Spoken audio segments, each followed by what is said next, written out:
दोस्तों हमारे देश में एक बहुत बड़ी भीड़ ऐसे लोगों की है जो ना तो सच्चाई को सुनना चाहते हैं और ना सच्चाई के लिए खड़े होना चाहते हैं।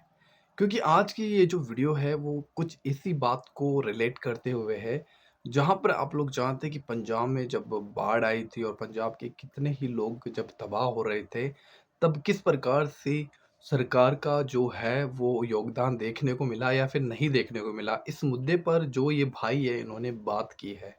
देन प्लीज आप लोगों से रिक्वेस्ट है, आप लोग जरूर इस वीडियो को पूरा देखिएगा और जितना ज़्यादा हो सके शेयर कीजिएगा। एंड हमारे चैनल पर पहली बार आए हो, चैनल को आप लोग जरूर सब्सक्राइब भी कीजिएगा। आइए अब देखते हैं। नहीं, हम तो कह रहे हैं कि आज पंजाब में मदद कौन कर रहा है।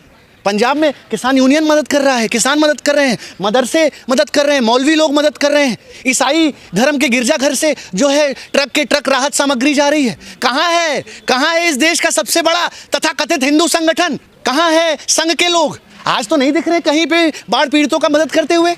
आप मुझे बताइए, किसी संघ के आदमी को आपने देखा एक पैकेट भी देते हुए देखा? जा रहे हैं, कुछ लोग जा रहे हैं। नहीं, अब पछतात होत का, जब चिड़िया चुग गई खेत। आज 20 दिन में जब पूरा त्राहिमाम मच गया, जब हजारों करोड़ रुपए का नुकसान हो गया, 10,000 घर तो बह गए हैं किसानों के।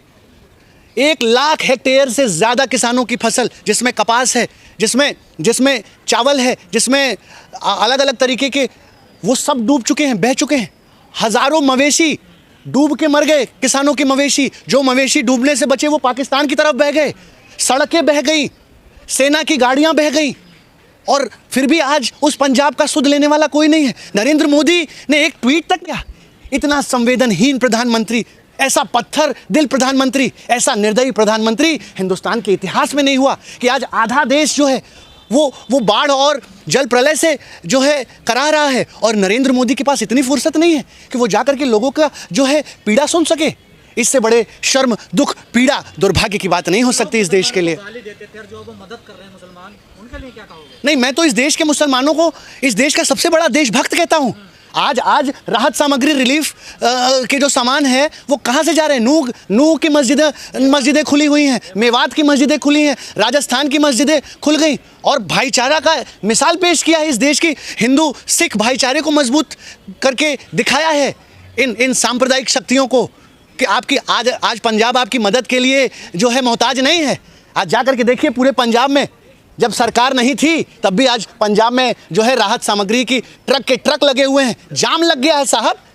लेकिन दुख तब होता है जब नरेंद्र मोदी अपने आप को देश का बेटा कहते हैं, जब नरेंद्र मोदी अपने आप लंबे लंबे भाषणों में कहते हैं कि मैं देश का बेटा हूं। अरे देश का बेटा कहाँ है आज देश जो है रो रहा है, करा रहा है बाढ़ में। यहाँ दिल्ली कितनी दूर है नरेंद्र मोदी के कार्यालय से? आधी दिल्ली डूब गई है, पूरा खादर यमुना का डूबा हुआ है। अरे कम से कम अपने राजमहल से दिल्ली वासियों का ही जो है वो हालचाल ले लेते। लेकिन नहीं, ये हालचाल नहीं लेंगे क्योंकि ये सत्ता परस्त लोग हैं। इन्हें प्यारी है अपनी कुर्सी। और आज तो देश से, जनता से वोटिंग का भी अधिकार छीन लिया। अब जनता कहाँ जाएगी, किससे अपील करेगी? अब तो इनको वोट का भी डर खत्म हो गया क्योंकि चुनाव आयोग के माध्यम से ये चुनाव मैनेज कर देते हैं, वोट चोरी कर लेते हैं। तो देश बहुत बड़ी संकट में है। पूरे देश में अघोषित आपातकाल है। भाजपा के खिलाफ जो है अविश्वास पैदा हुआ है और देश क्रांति के मुहाने पर खड़ा है मेरे भाई जी। जो सनातन का ठेका लेते हैं, जो बड़े बड़े साधु संत हैं जिन्होंने अरबों खरबों का एम्पायर खड़ा कर रखा, क्या उन लोगों को भी आना चाहिए, ऐसी आपदा में साथ आना चाहिए? नहीं, ये तो बहुत वाजिब प्रश्न है आपका कि क्या मंदिरों में जो ट्रस्ट हैं, जो हजारों करोड़ रुपया जो है चंदा के नाम पर ले रहे हैं और अपने आप को बहुत बड़ा मठाधीश बताते हैं और बहुत बड़ा सांस्कृतिक मठ चलाते हैं, आज वो लोग कहाँ हैं? बिहार में नहीं वो दिखे, हरियाणा में नहीं दिखे, उत्तराखंड में बादल फटा, चमोली में इतनी बड़ी त्रासदी आई, कहीं कोई मंदिर के कपाट नहीं खुल रहे, कहीं कोई राहत सामग्री नहीं है। ये आज देखिए, आज धर्म का बोलबाला है।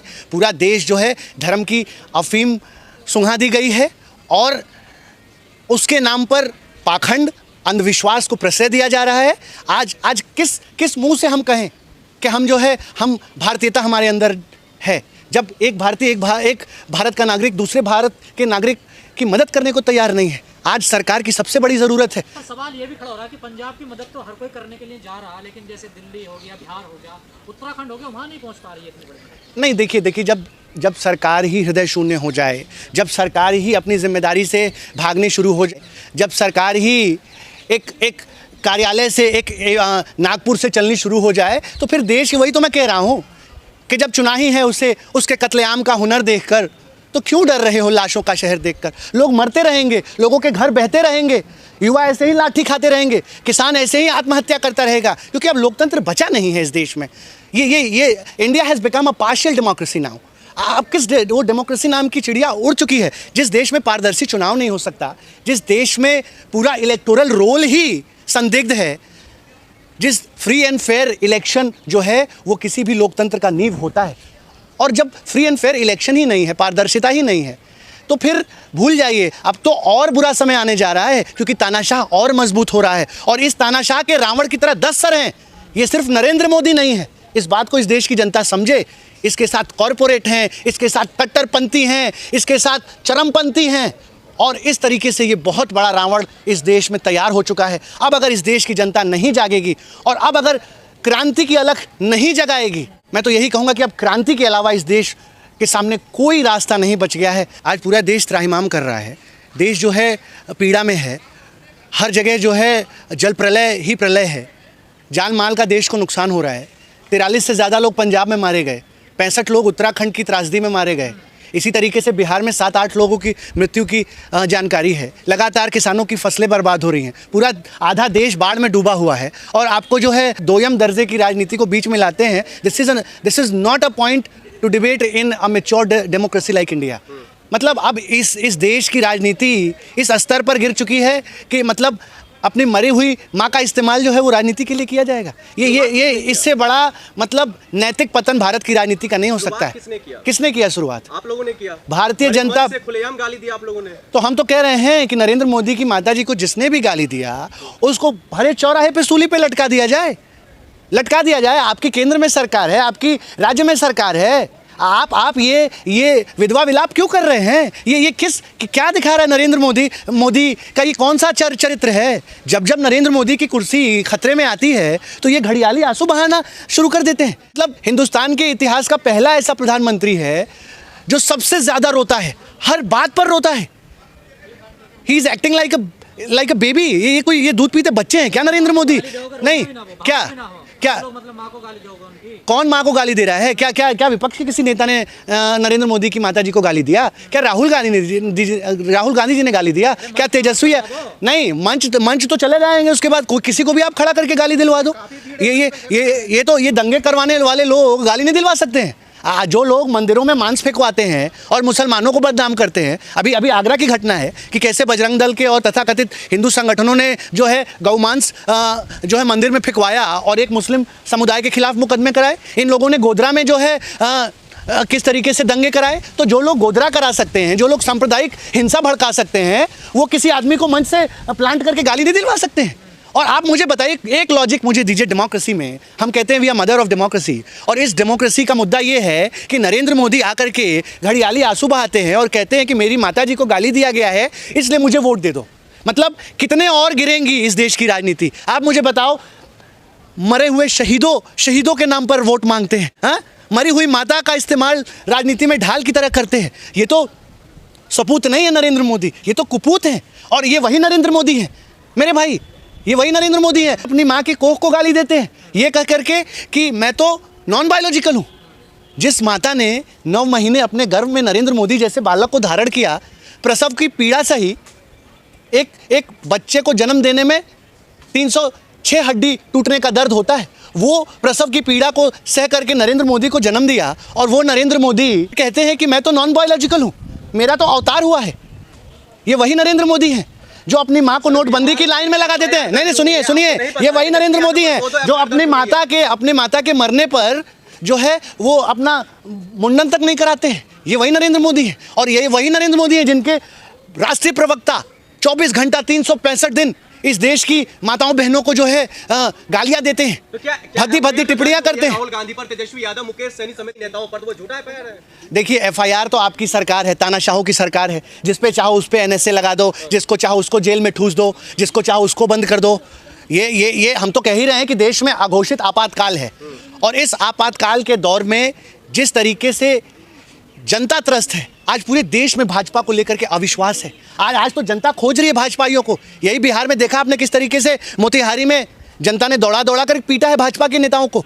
तो और अभी इनका भारत बंद आप सबने दिखाया कि किस तरीके से 100% फ्लॉप रहा है। देश की जनता अब इस तरीके की निम्न कोटि की घटिया राजनीति को प्रश्रय नहीं देने वाली है।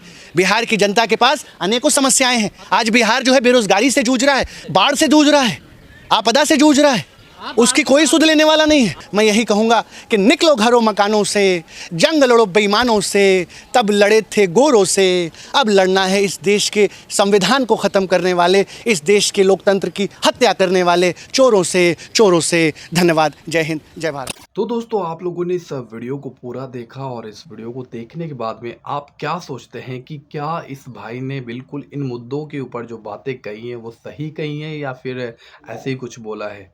क्योंकि जब हम सच्चाई को देखते हैं और सच्चाई के लिए खड़ा होना शुरू हो जाते हैं तो हमें बातें समझ में आती हैं कि एक्चुअली जो कुछ हो रहा है उन बातों के ऊपर हमें सोचना कितना ज़्यादा ज़रूरी है। क्योंकि जब पंजाब के जब हालात बिगड़े हुए थे तो कोई भी वहाँ पर मदद करने के लिए नहीं गया था, लेकिन एक्चुअली वहाँ के जो चर्चेस हैं, वहाँ के जो गुरुद्वारे हैं, वहाँ के जो और भी लोग हैं, उन्होंने एक दूसरे की मदद की थी और किस प्रकार से अपने जो पंजाब है उसको सुरक्षित करने का प्रयास किया है। लेकिन जो सरकार का जो योगदान था वो कहीं न कहीं सही समय पे देखने को नहीं मिला था। देन इन मुद्दों पे आप लोग क्या कहना चाहते हैं हमें ज़रूर इस वीडियो के कमेंट बॉक्स में बताइएगा। एंड फिर से कहना चाहता हूँ कि चैनल पर पहली बार आए हो और ऐसी ही वीडियो से जुड़े रहना चाहते हो, वीडियोज़ को देखना चाहते हो तो ज़रूर आप हमारे चैनल को सब्सक्राइब कीजिएगा। हम मिलते हैं किसी और वीडियो में, तब तक के लिए बाय बाय।